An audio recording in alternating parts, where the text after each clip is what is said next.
Saludos cordiales, hermanos y hermanas. Bendiciones abundantes en Cristo Jesús.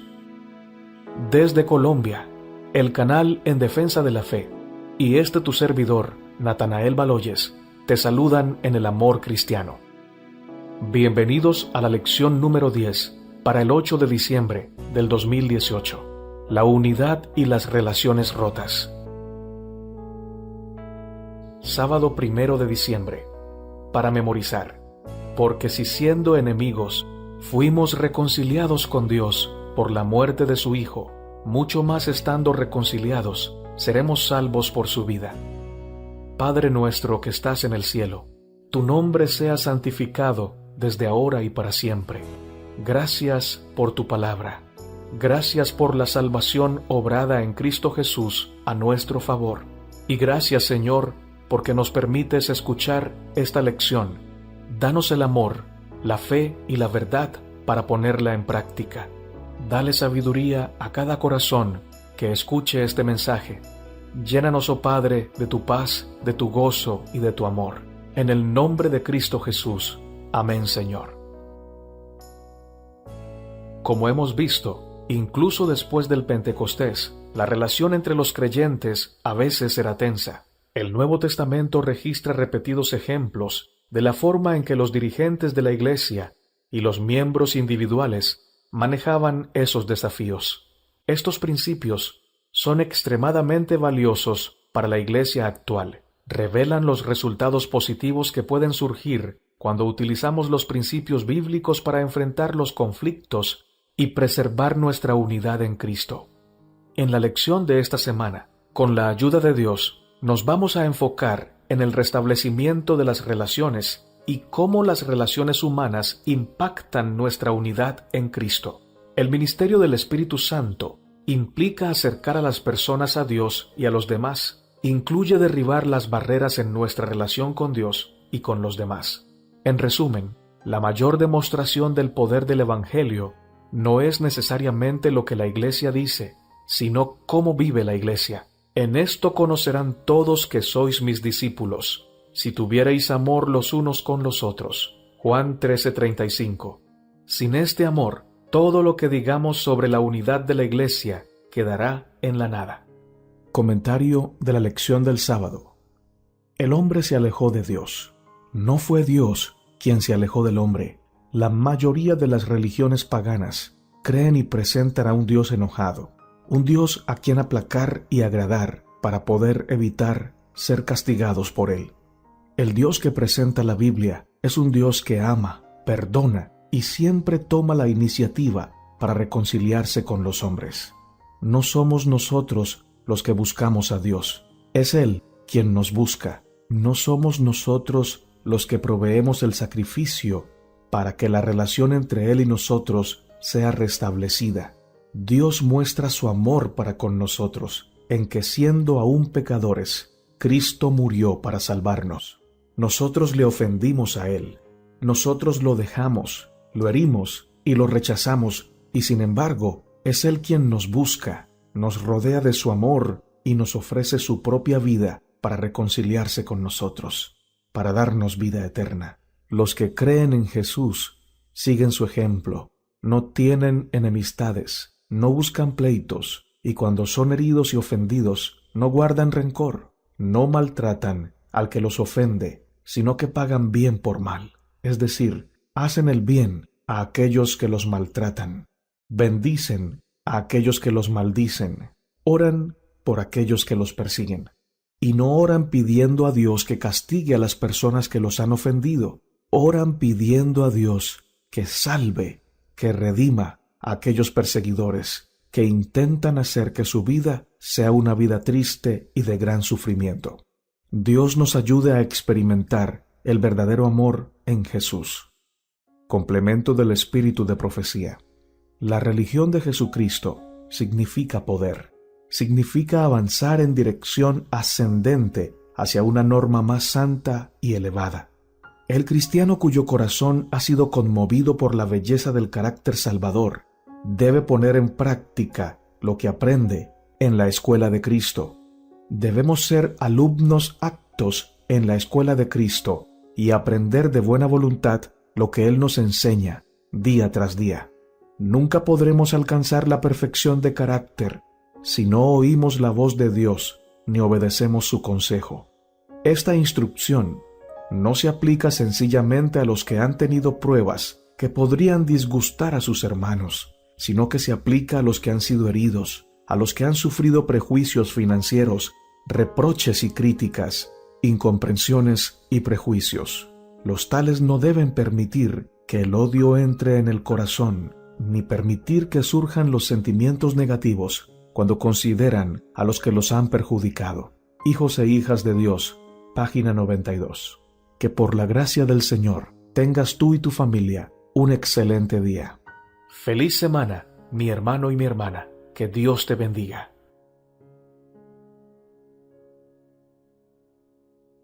Lección para el día domingo, 2 de diciembre. Amistad restaurada. Pablo y Bernabé trabajaban juntos dando testimonio de Jesús, pero tuvieron un desacuerdo sobre si podían confiar en alguien tan temeroso como Juan Marcos. Hechos capítulo 15, versos 36 al 39. Los peligros potenciales de predicar el Evangelio hicieron que Juan Marcos en un momento abandonara a Pablo y a Bernabé y regresara a casa. Hechos 13:13. Esta deserción indujo a Pablo a juzgar desfavorable y aún severamente por un tiempo a Marcos. Bernabé, por otro lado, se inclinaba a excusarlo por causa de su inexperiencia. Anhelaba que Marcos no abandonase el ministerio, porque veía en él cualidades que lo habilitarían para ser un obrero útil para Cristo. Hechos de los Apóstoles, página 138. Aunque Dios usó a todos estos hombres, los problemas entre ellos debían resolverse. El apóstol que predicaba de la gracia necesitaba conceder la gracia a un joven predicador que lo había decepcionado. El apóstol del perdón necesitaba perdonar. Juan Marcos creció bajo la tutoría positiva de Bernabé. Hechos 15:39. Y finalmente, el corazón de Pablo aparentemente se conmovió por los cambios. ¿Cómo revelan las cartas de Pablo a Timoteo y a la iglesia de Colosas su renovada relación con Juan Marcos y una nueva confianza en este joven predicador? Vamos a leer Colosenses, capítulo 4, versos 10 y 11, y segunda de Timoteo, capítulo 4, verso 11. Toma la Biblia, la santa palabra del Señor, y leámosla juntos. Colosenses 4, 10 y 11. Aristarco, mi compañero de prisiones, os saluda, y Marcos el sobrino de Bernabé, acerca del cual habéis recibido mandamientos. Si fuere a vosotros, recibidle, y Jesús llamado Justo, que son los únicos de la circuncisión que me ayudan en el reino de Dios, y han sido para mí un consuelo. Segunda de Timoteo 4:11. Solo Lucas está conmigo. Toma a Marcos y tráele contigo, porque me es útil para el ministerio. Aunque los detalles de la reconciliación de Pablo con Juan Marcos quizás sean imprecisos, el registro bíblico es claro. Juan Marcos llegó a ser uno de los compañeros de confianza del apóstol Pablo. Pablo recomendó a Juan Marcos como un colaborador de la iglesia de Colosas. Al final de su vida, Pablo le recomendó encarecidamente a Timoteo que se llevara a Juan Marcos con él a Roma porque le era útil para el ministerio. Segunda de Timoteo 4:11. El ministerio de Pablo se vio enriquecido por el joven predicador, a quien obviamente había perdonado. La barrera entre ellos se había quebrado y pudieron trabajar juntos en la causa del Evangelio. Más allá de los problemas que hubo entre ellos, y aunque Pablo creyera que su actitud anterior hacia Juan Marcos tenía sus razones, ahora todo había quedado atrás. Pregunta para meditar con oración: ¿cómo podemos aprender a perdonar a aquellos que nos han herido y decepcionado? Al mismo tiempo, ¿por qué el perdón no siempre incluye una restauración completa de una relación previa? Comentario para el día domingo, 2 de diciembre. El apóstol Pablo, un gran apóstol, un hombre lleno del Espíritu Santo, y sin embargo tenía su lado flaco. En su concepto personal, Bernabé no debía apoyar a Juan Marcos, pues éste era temeroso y los había abandonado en una ocasión cuando ellos precisaban su ayuda y su apoyo. Pablo estaba tan firme en su concepto sobre este joven misionero que decidió no seguir compartiendo su viaje misionero con su compañero Bernabé. Aún los hombres más sabios pueden equivocarse. Aún los hombres y mujeres más admirables pueden tener conceptos equivocados basados en sus criterios personales, a los que Dios no aprueba, y que finalmente tendrán que reconocer que no son más que falsos conceptos propios, de los cuales deben arrepentirse. La historia muestra que finalmente Pablo aprende a ver a Juan Marcos como Dios lo ve a él, con misericordia y bondad. Nunca debemos emitir juicio sobre nadie, porque no tenemos ni idea de lo que Dios puede hacer con esa joven o con aquel jovencito al que nosotros no le vemos futuro. Aprendamos a ver a todos como Dios los ve. Dios ve en cada ser humano un candidato para el reino de los cielos. Hagámoslo nosotros también. Quizás tú creas que tus hijos ya están perdidos porque no le hacen caso al Evangelio, porque no quieren ir a la iglesia, porque aman las cosas del mundo, a pesar de que tú has tratado de inculcarles los principios de la santa palabra de Dios. Pero tú no tienes derecho a creer que tus hijos se van a perder. La parte tuya y la parte mía es orar por ellos, ayunar por ellos, darles ejemplo de verdadera vida cristiana.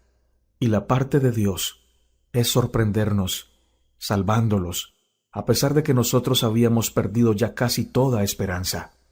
Tus hijos son de Dios, créelo, confía en el Señor, que a su tiempo el Señor obrará en ellos. Es posible que pienses que tus vecinos ya no tienen solución, que aquel caso está perdido, que aquella persona no va a ir al reino de los cielos, pero no nos corresponde a nosotros emitir esos juicios. A nosotros nos corresponde sembrar la semilla de la palabra de Dios, y a Dios le corresponde dar el debido crecimiento y luego cosechar. Dijo Jesús: ¿no te he dicho que si crees, verás la gloria de Dios? El espíritu de profecía nos dice: nosotros mismos debemos todo a la abundante gracia de Dios. La gracia en el pacto ordenó nuestra adopción. La gracia en el Salvador efectuó nuestra redención, nuestra regeneración y nuestra exaltación a ser coherederos con Cristo. Sea revelada esta gracia a otros. Nada puede justificar un espíritu no perdonador. El que no es misericordioso hacia otros muestra que él mismo no es participante de la gracia perdonadora de Dios.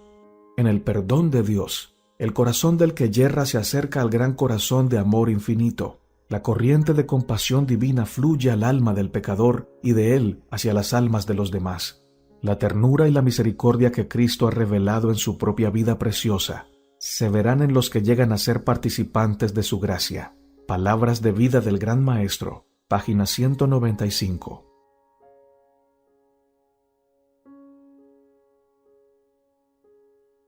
Lección para el día lunes 3 de diciembre. De esclavo a hijo.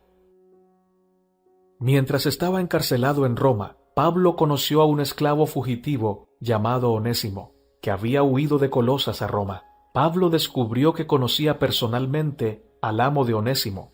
La epístola a Filemón es el llamado personal de Pablo a su amigo para restaurar su relación con el esclavo fugitivo. Las relaciones eran importantes para Pablo. El apóstol sabía que las relaciones rotas son perjudiciales para el crecimiento espiritual y la unidad de la iglesia.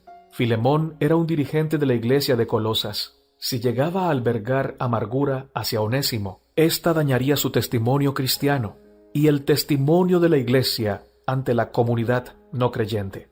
Vamos a leer Filemón 1 al 25 y vamos a responder la siguiente pregunta: ¿qué principios importantes sobre las relaciones restauradas podemos encontrar aquí? Recuerda, la palabra clave es principios. Toma la Biblia, la palabra del Dios nuestro, y leámosla juntos.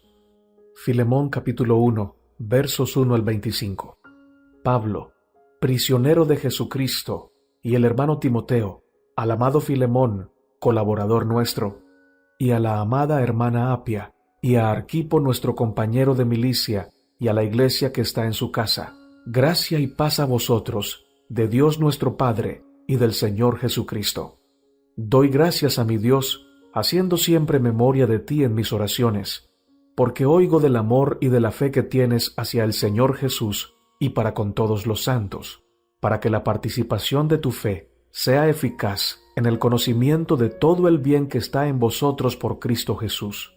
Pues tenemos gran gozo y consolación en tu amor, porque por ti, oh hermano, han sido confortados los corazones de los santos, por lo cual, aunque tengo mucha libertad en Cristo para mandarte lo que conviene, más bien te ruego por amor, siendo como soy, Pablo, ya anciano, y ahora además prisionero de Jesucristo, te ruego por mi hijo Onésimo, a quien engendré en mis prisiones, el cual en otro tiempo te fue inútil, pero ahora a ti y a mí nos es útil, el cual vuelvo a enviarte. Tú pues recíbele como a mí mismo. Yo quisiera retenerle conmigo para que en lugar tuyo me sirviese en mis prisiones por el Evangelio. Pero nada quise hacer sin tu consentimiento, para que tu favor no fuese como de necesidad, sino voluntario, porque quizá para esto se apartó de ti por algún tiempo, para que le recibieses para siempre, no ya como esclavo, sino como más que esclavo, como hermano amado, mayormente para mí, pero cuánto más para ti, tanto en la carne como en el Señor. Así que si me tienes por compañero, recíbele como a mí mismo, y si en algo te dañó o te debe, ponlo a mi cuenta. Yo, Pablo, lo escribo de mi mano, yo lo pagaré. ¿Por qué no decirte que aún tú mismo te me debes también? Sí, hermano, tenga yo algún provecho de ti en el Señor. Conforta mi corazón en el Señor. Te he escrito confiando en tu obediencia, sabiendo que harás aún más de lo que te digo. Prepárame también alojamiento, porque espero que por vuestras oraciones os seré concedido. Te saludan Epafras, mi compañero de prisiones por Cristo Jesús, Marcos, Aristarco, Demas y Lucas, mis colaboradores. La gracia de nuestro Señor Jesucristo sea con vuestro espíritu. Amén. A simple vista, es sorprendente que Pablo no hablara más enérgicamente contra los flagelos de la esclavitud, pero la estrategia de Pablo fue de hecho más eficaz. El Evangelio idealmente derriba todas las distinciones de clases. Gálatas 3:28, Colosenses 3:10 y 11. El apóstol envió a Onésimo con Filemón, no como un esclavo, sino como su hijo en Jesús y como el hermano amado de Filemón en el Señor. Filemón 16. Pablo sabía que los esclavos fugitivos tenían un futuro sombrío. Podrían ser detenidos en cualquier momento. Estaban condenados a una vida de indigencia y pobreza. Pero ahora, como hermano de Filemón en Cristo y obrero voluntario, Onésimo podría tener un futuro mejor. Podría tener comida, alojamiento y trabajo asegurado con Filemón. La restauración de una relación rota podría marcar una diferencia dramática en su vida. Se convirtió en un amado y fiel hermano y colaborador de Pablo en el Evangelio. Colosenses capítulo 4, verso 9. Pablo fue tan ferviente, tan firme en su deseo de reconciliación entre ellos, que estuvo dispuesto a pagar de su bolsillo cualquier problema financiero que pudiera surgir de lo sucedido entre los dos creyentes en Jesús. Teniendo como base los principios del Evangelio que acabamos de ver, ¿qué puedes rescatar que te ayude a afrontar el estrés y las tensiones, e incluso las grietas que tienes en las relaciones con los demás? ¿Cómo pueden estos principios prevenir un colapso en la unidad de nuestra iglesia local? Dios creó la libertad, ama la libertad y promueve la libertad. Satanás es el autor de la esclavitud, ama la esclavitud y la promueve con todas sus fuerzas. La Biblia nos habla de la esclavitud, pero no la apoya ni la aprueba. Donde está el Espíritu de Dios, allí siempre hay libertad. El apóstol Pablo, siendo un hombre lleno de sabiduría celestial, aconseja a Onésimo a regresar con su amo Filemón, no porque Pablo apoyara la esclavitud, sino porque sabía que según las leyes de su tiempo, si su amado hermano Onésimo decidía vivir como esclavo fugitivo, sería severamente castigado, y su vida estaría destinada al sufrimiento. Sin embargo, Pablo también escribe a Filemón para que trate a Onésimo con todo amor y consideración cristiana, que reciba a Onésimo tal como lo recibiría a él. Y además, Pablo ofrece pagar todo aquello que Onésimo le debiera a Filemón en materia económica. En Dios no hay niveles de amor ni niveles de valor en cuanto a las personas. Es decir, Dios no ama más a los de raza negra que a los de raza blanca. Tampoco al contrario. Dios no ama más a los ricos que a los pobres, a los inteligentes que a los poco inteligentes. Dios ama a todos por igual. Para Dios todos valemos un precio infinito. Todos somos muy amados por el Padre Celestial. Onésimo era tan amado por el Padre Celestial que Dios permitió que se encontrara con el apóstol Pablo, para que conociera más profundamente la gracia del Padre Celestial. Tan amado era Onésimo que el Señor inspiró una carta de la Biblia para que se tratara su caso y para que a través de esta historia Onésimo fuera consolado, Filemón fuera instruido en cuanto al buen trato que debía darle a su siervo y que a través del tiempo las personas que son jefes pudieran aprender a tratar y valorar a las personas que les sirven. ¿Cómo tratas a las personas que trabajan para ti? ¿Les das un precio justo por el buen servicio que realizan a tu favor? Hay personas que trabajan muy duro y que no son valoradas ni bien pagadas, y esto se hace más triste cuando es realizado por jefes que dicen temer a Dios. Si tienes personas trabajando para ti, debes ser una persona justa, no solamente pagándoles bien, sino también tratándolos con amor, tratándolos como seres humanos y además como tus hermanos. Dios vela por cada una de estas personas, y aquellos que se aprovechan de alguien en situación de necesidad tendrán que dar cuentas al juez de toda la tierra. Deuteronomio capítulo 15, versos 7, 8, 10 y 11 dice: Cuando haya en medio de ti menesteroso de alguno de tus hermanos, en algunas de tus ciudades, en la tierra que Jehová tu Dios te da, no endurecerás tu corazón, ni cerrarás tu mano contra tu hermano pobre, sino que abrirás a él tu mano liberalmente, y en efecto prestarás lo que necesite. Sin falta le darás, y no serás de mezquino corazón cuando le des, porque por ello te bendecirá Jehová tu Dios en todos tus hechos y en todo lo que emprendas, porque no faltarán menesterosos en medio de la tierra.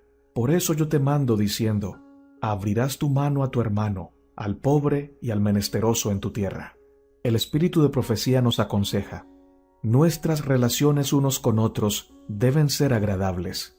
Cuando hacemos bien, el testimonio de nuestro propio espíritu y el testimonio del Espíritu de Dios atestiguan de que la mente humana está bajo el control de la mente divina. Su palabra proporciona evidencias de las cuales podemos concluir que somos de hecho sus hijos e hijas. El verdadero amor a Dios implica verdadera confianza reverencial, y el que ama a Dios amará a su hermano también. El poseer la verdadera piedad significa amarse uno al otro, ayudar el uno al otro, manifestar la religión de Jesús en nuestras vidas. Debemos ser conductos santificados, a través de los cuales fluya el amor de Cristo hacia los que necesitan ayuda. El que se aproxima más a la obediencia de la ley divina prestará un mayor servicio a Dios. El que sigue a Cristo, obrando de acuerdo con su bondad, su compasión, su amor por la familia humana, será aceptado por Dios como un obrero juntamente con Él. Cuando el pueblo del Señor se halle colmado de humildad y ternura, comprenderá que su bandera sobre Él es amor, y su fruto será dulce a su paladar. El cielo comenzará en la tierra. Ellos, los hijos de Dios, harán un cielo aquí abajo, en el que se prepararán para el cielo de lo alto. En los lugares celestiales, página 289. Que tengas un excelente día, por la gracia del Señor.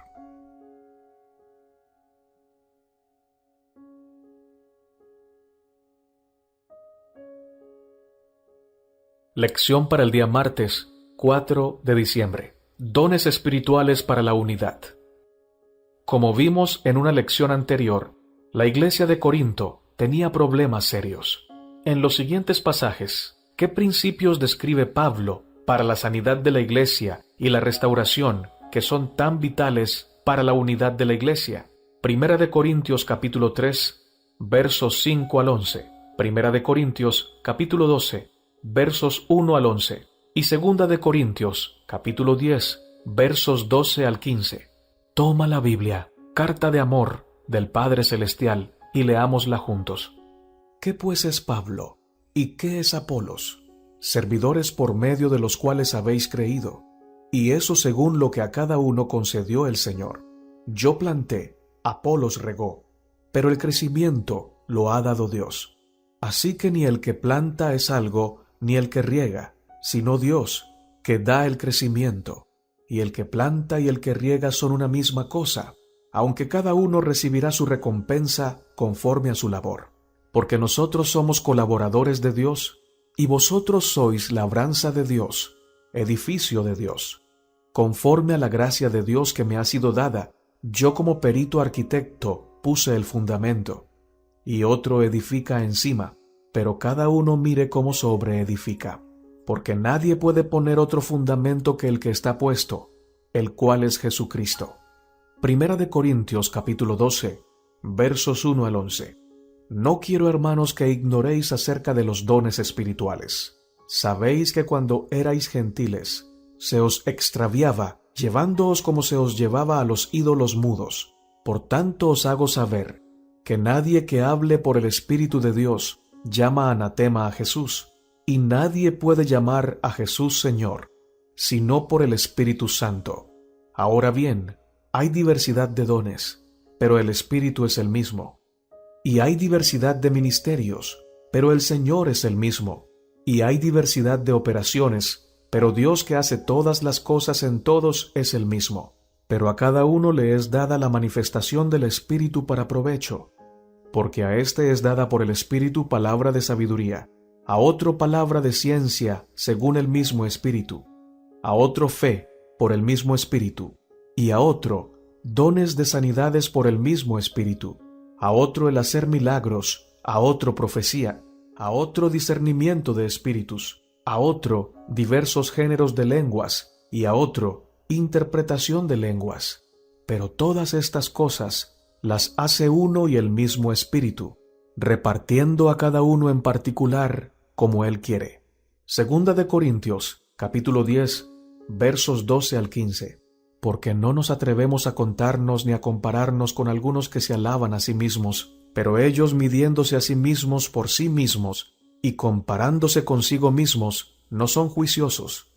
Pero nosotros no nos gloriaremos desmedidamente, sino conforme a la regla que Dios nos ha dado por medida, para llegar también hasta vosotros, porque no nos hemos extralimitado, como si no llegásemos hasta vosotros, pues fuimos los primeros en llegar hasta vosotros con el Evangelio de Cristo.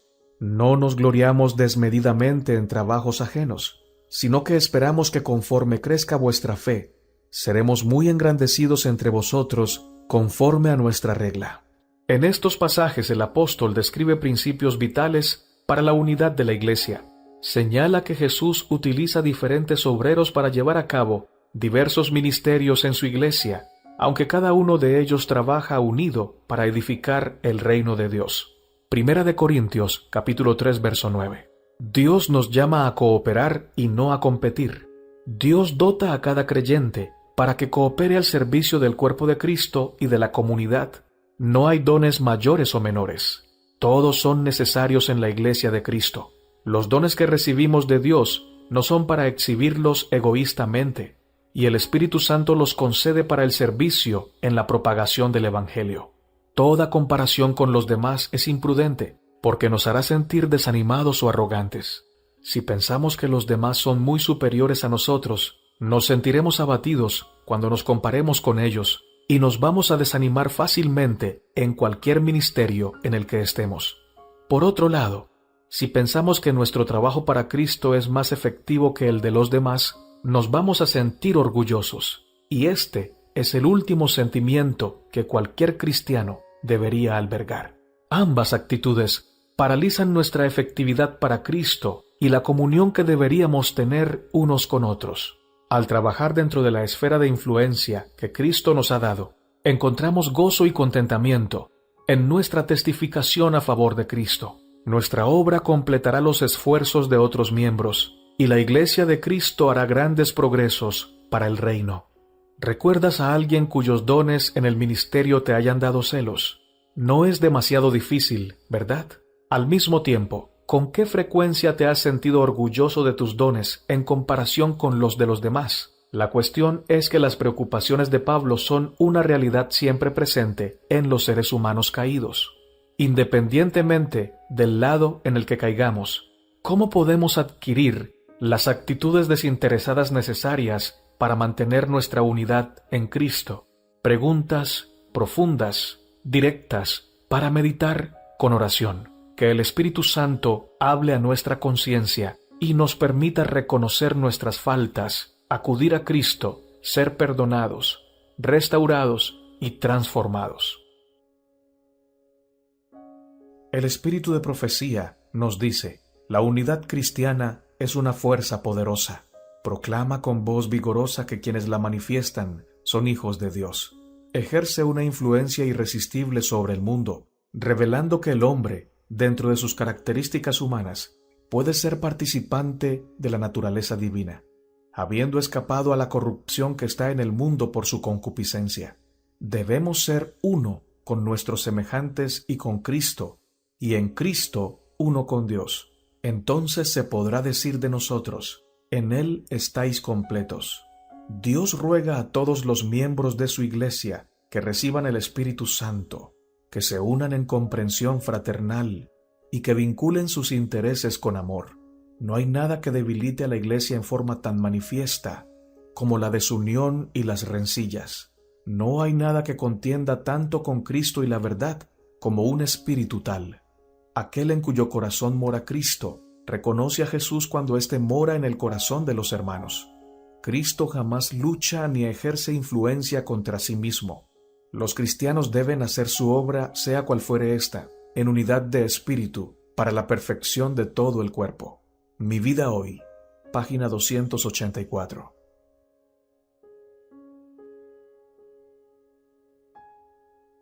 Lección para el día miércoles 5 de diciembre. El perdón. ¿Qué es el perdón? ¿Acaso el perdón justifica el comportamiento de alguien que nos ha hecho un daño terrible? El perdón que otorgo debería depender del arrepentimiento de aquella persona que me ha ofendido. ¿Qué pasa si la persona con la que estoy enojado no merece el perdón?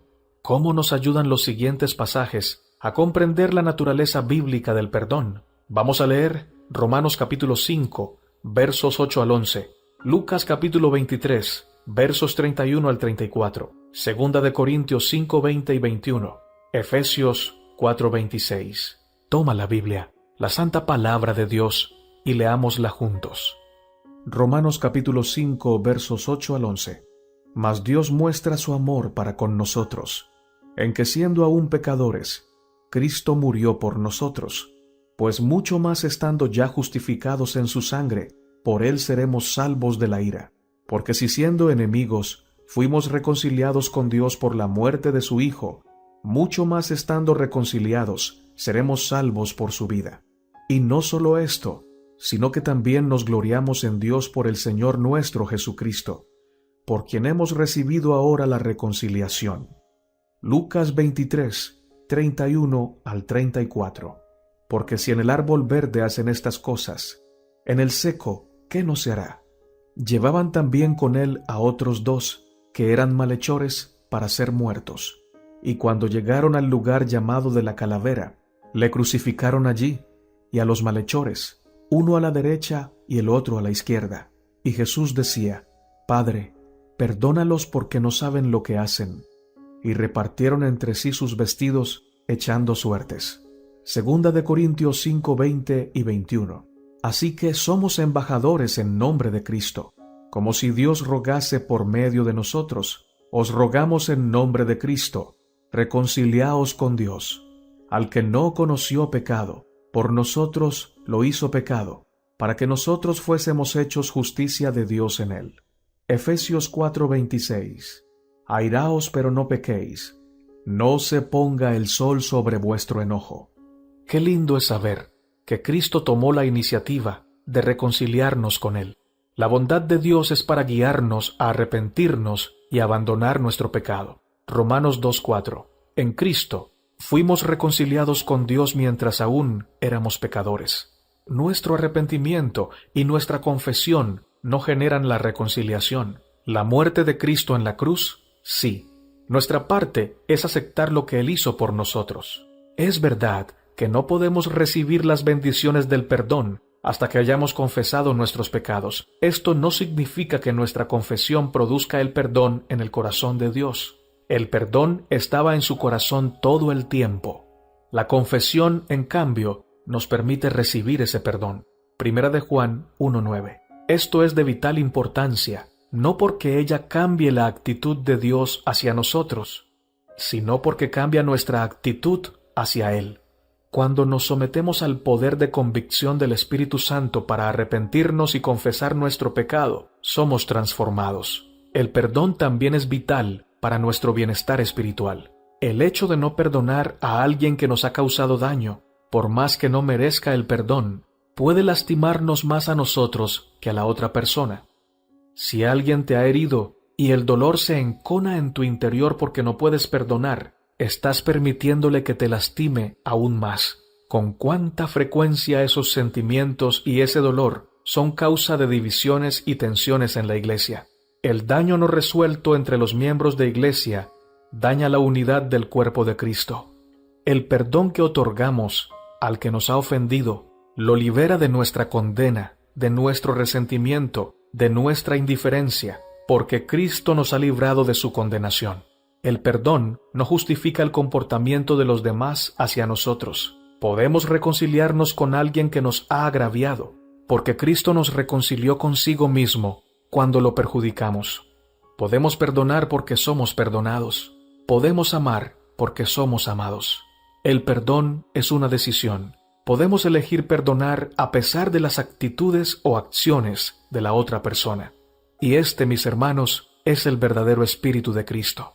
Pregunta para meditar con oración. El hecho de centrarnos en el perdón que tenemos en Cristo, ¿cómo puede ayudarnos a aprender a perdonar a los demás? ¿Por qué este perdón es un aspecto tan esencial de nuestra experiencia cristiana?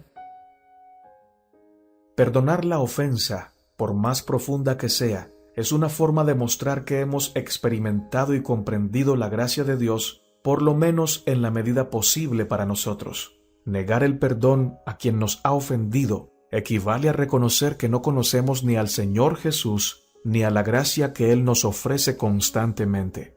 Perdonar es decirle a quien nos ha ofendido que lo amamos de manera incondicional, porque Dios nos ama de manera infinita. Un cristiano genuino perdona y no guarda rencor. No acaricia el resentimiento ni colecciona ofensas para sentirse siempre una víctima de su ofensor. Aunque el perdón es una decisión, el verdadero perdón es imposible para alguien que no conoce la gracia de Dios. El perdón es un don que viene de Dios y que no nace en el corazón humano de manera natural. Si deseamos perdonar, primero debemos conocer la gracia de Dios por experiencia propia. El espíritu de profecía nos dice: no pensemos que a menos que los que nos han ofendido confiesen sus errores, estaremos justificados si no los perdonamos. No debiéramos acumular agravios, manteniéndolos en el corazón, hasta que el que pensamos que es culpable humille su corazón mediante el arrepentimiento y la confesión. Por más dolorosamente que se nos haya herido, no debiéramos atesorar nuestros agravios y simpatizar con nosotros mismos por causa de las ofensas que se nos han inferido, sino que de la misma manera como esperamos que se nos perdonen nuestras ofensas a Dios, así debemos perdonar a los que nos han hecho mal. Cuando seáis tentados a injuriar, elevad una oración silenciosa de que Dios os dé su gracia, y mantenga silenciada la lengua. Hijos e hijas de Dios, página 146. Que el Señor Jesús nos ayude a experimentar su gracia, a experimentar su perdón, y por ello a perdonar a todos los que nos han ofendido y a hacerlo por puro y santo amor. En el nombre de Jesús. Amén.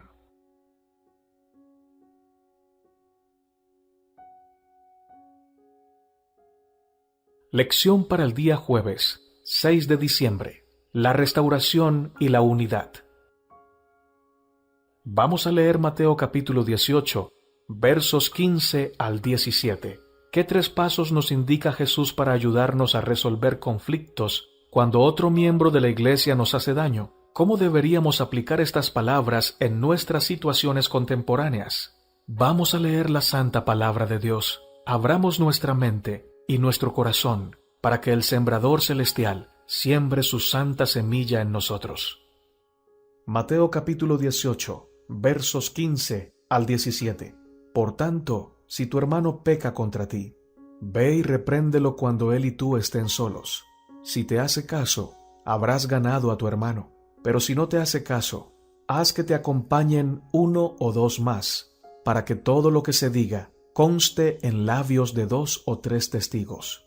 Si tampoco a ellos les hace caso, hazlo saber a la iglesia, y si tampoco a la iglesia le hace caso, ténganlo entonces por gentil y cobrador de impuestos. El deseo de Jesús al dar el consejo de Mateo 18 es mantener los conflictos interpersonales dentro de la iglesia en un grupo lo más reducido posible. Su intención es que las 2 personas involucradas resuelvan el problema entre sí. Por eso Jesús declara: si tu hermano peca contra ti, ve y repréndele estando tú y él solos. Si te oyere, has ganado a tu hermano. A medida que aumenta el número de personas involucradas en un conflicto entre 2 personas, se pueden generar más contiendas y la comunión de los demás creyentes se puede ver muy afectada. La gente toma partido y todo queda listo para la batalla.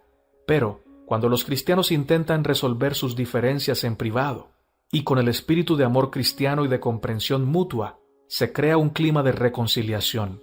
La atmósfera es adecuada para que el Espíritu Santo obre en ellos mientras se esfuerzan por resolver sus diferencias. En ocasiones, las exhortaciones personales para resolver conflictos son infructuosas. En estos casos, Jesús nos invita a llevar a 1 o 2 más con nosotros. Este segundo paso en el proceso de reconciliación siempre debe seguir al primer paso. El objetivo es unir a las personas, no separarlas más. Los que se suman a la parte ofendida no deben pretender hacer valer sus argumentos, ni unirse para culpar a la otra parte. Se unen con amor y compasión cristianos, como consejeros y compañeros de oración, para participar en el proceso de reunir a 2 personas separadas.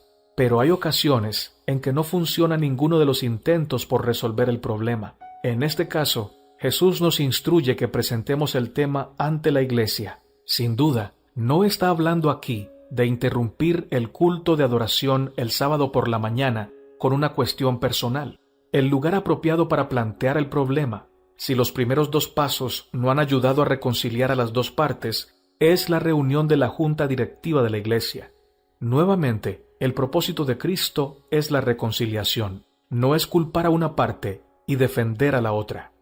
El libro Obreros Evangélicos, escrito por la hermana de Huay, dice: no permitan que el resentimiento madure hasta convertirse en malignidad. No dejen que la herida se infecte y reviente en palabras envenenadas, que contaminarán las mentes de aquellos que las oigan. No permitan que pensamientos de amargura continúen llenando su mente y las de otros. Vayan a su hermano y háblenle del asunto con humildad y sinceridad. Obreros Evangélicos, página 516. El espíritu de profecía nos dice: los nombres de los que pecan y se niegan a arrepentirse no deben ser retenidos en los libros de la iglesia, para que los santos no sean considerados como responsables de sus malas obras. Los que siguen el camino de la transgresión deben ser visitados y trabajar a favor de ellos, y si aún rehúsan arrepentirse, deben ser eliminados de la feligresía de la iglesia, de acuerdo con las reglas establecidas en la palabra de Dios. No se debe tener en la iglesia a los que insisten en no escuchar las admoniciones y advertencias dadas por los fieles mensajeros de Dios. Deben ser eliminados de la feligresía, porque serán como Acán en el campamento de Israel, engañados y engañadores. Después de leer el relato del pecado de Acán y su castigo, ¿quién puede pensar que la voluntad de Dios es que los que obran impíamente y se resisten a arrepentirse deben ser retenidos en la iglesia? Retenerlos sería un insulto al Dios del cielo. Carta 215 de 1902. Comentario Bíblico Adventista, en la sección Comentarios de Elena G. de Huay, comentando a Mateo 18, 15 al 17. Nada fuera de la bondad y la amabilidad pueden fluir de un corazón lleno de amor. Recuerde que el éxito de la reprensión depende en gran medida del espíritu con que se la da. No descuide la oración ferviente para que pueda poseer una mente humilde y los ángeles de Dios puedan ir delante de usted para obrar en los corazones que usted está tratando de alcanzar, con el fin de suavizarlos mediante impresiones celestiales, de modo que sus esfuerzos puedan dar resultados. Si algún bien se hace, no se adjudique el crédito. Solo Dios debe ser exaltado. Solo Dios lo ha hecho todo. Testimonios para la Iglesia, tomo 2, página 48. Todo corazón renovado por el Espíritu de Dios no solo amará al Señor, sino a su hermano. Y si éste se equivoca, si yerra, debe ser tratado de acuerdo con el plan evangélico. Todos los pasos que se den deben seguir las indicaciones de la palabra de Dios. Vosotros que sois espirituales, restauradle con espíritu de mansedumbre, considerándote a ti mismo, no sea que tú también seas tentado. Gálatas 6:1. Tengan cuidado de cómo tratan la herencia adquirida por la sangre de Cristo. Habrá necesidad de reprobar clara y fielmente toda mala acción, pero el que asuma esa tarea debe estar seguro de que él mismo no está separado de Cristo por sus malas obras. Debe ser espiritual y restaurar a esa persona con espíritu de mansedumbre. Matutina cada día con Dios, página 155.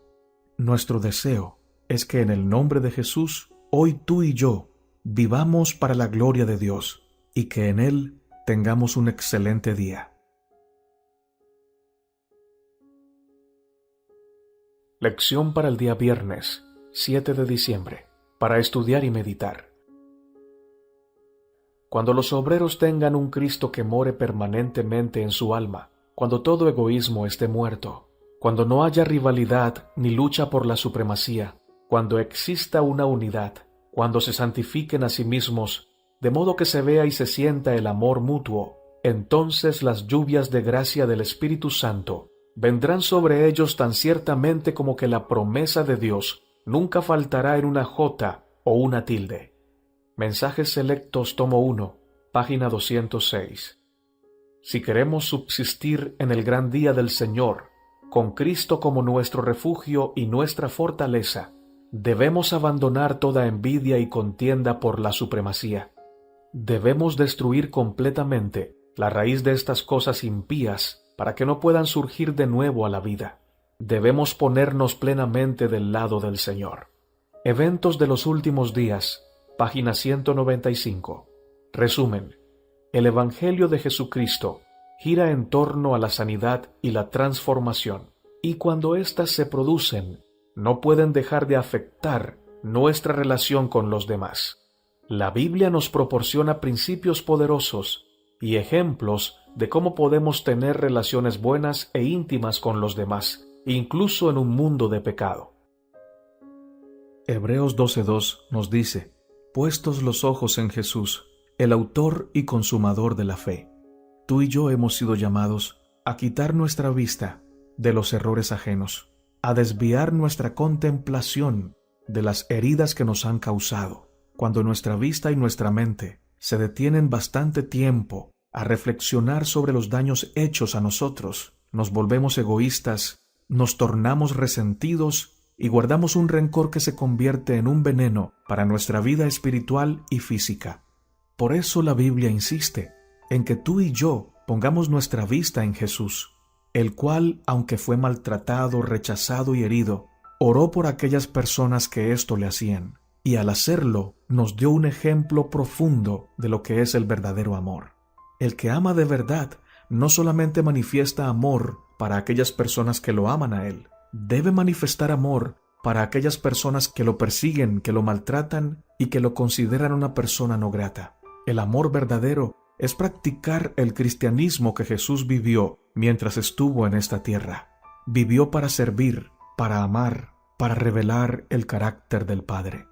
Por eso, mi hermano y mi hermana, si nos han herido, si nos han maltratado, si nos han hecho algo que nos ha herido profundamente, debemos llevarlo a la cruz de Cristo. Debemos decirle al Señor que nos perdone por haber guardado rencor.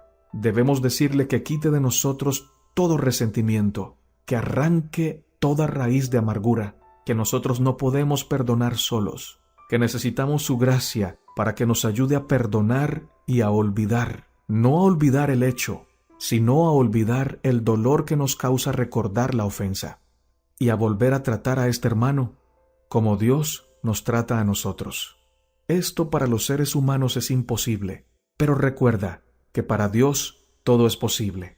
El espíritu de profecía nos dice: cuando uno se aparta de las imperfecciones humanas para contemplar a Jesús, se realiza en el carácter una transformación divina. El Espíritu de Cristo, al trabajar en el corazón, lo conforma a su imagen.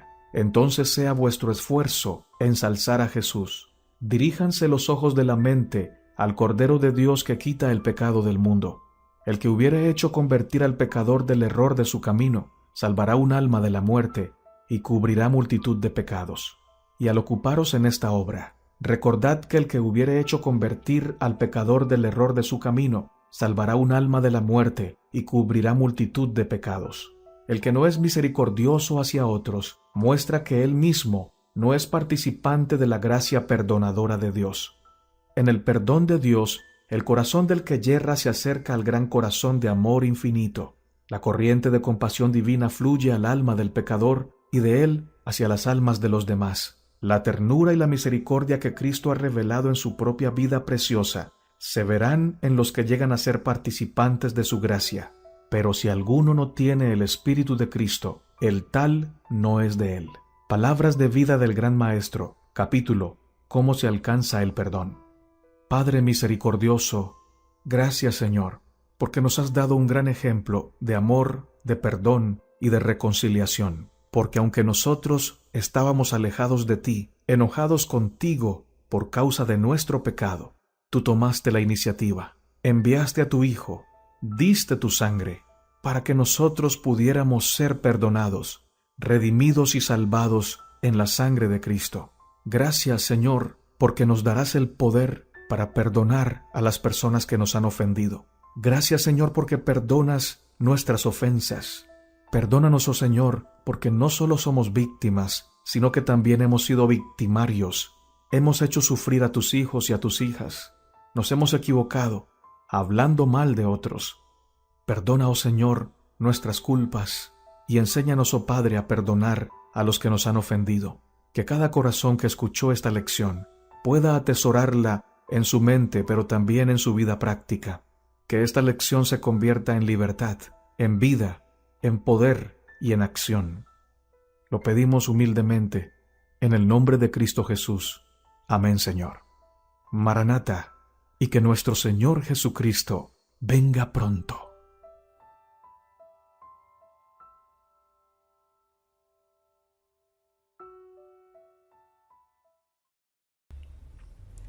Hola amigos, bienvenidos a su canal En Defensa de la Fe.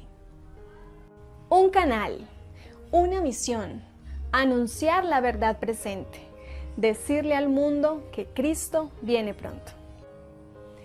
Te invito a suscribirte a nuestro canal En Defensa de la Fe, activar la campanita para que te lleguen nuestros videos.